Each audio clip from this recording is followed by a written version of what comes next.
From the raw Australia of the 1900s comes a turbulent saga that spans the decades. In Colleen McCullough's best-selling novel, The Thorn Birds. I'll never have what I want. The story of a priest driven by ambition. Never be what I want. Tormented by desire. And I don't know how to stop wanting. And a beautiful young girl obsessed with a man she could never have. You can marry me. You love me. But I love God more.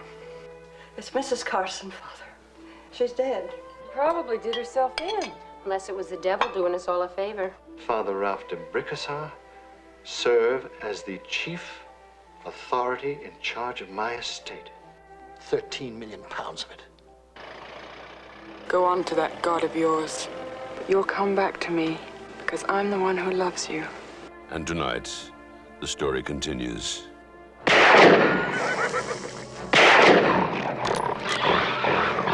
Fire! Fire on Dirigido! Oh, we've come back.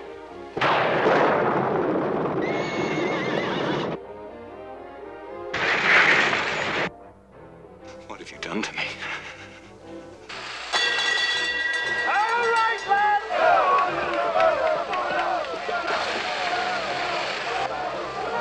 God, you are beautiful. Help me get free of this. Starring Richard Kiley, Gene Simmons, Ken Howard, Mayor Winningham, Philip Anglem, Christopher Plummer, Brian Brown, Rachel Ward, and Richard Chamberlain. A love unattainable, forbidden, forever. The Thorn Birds.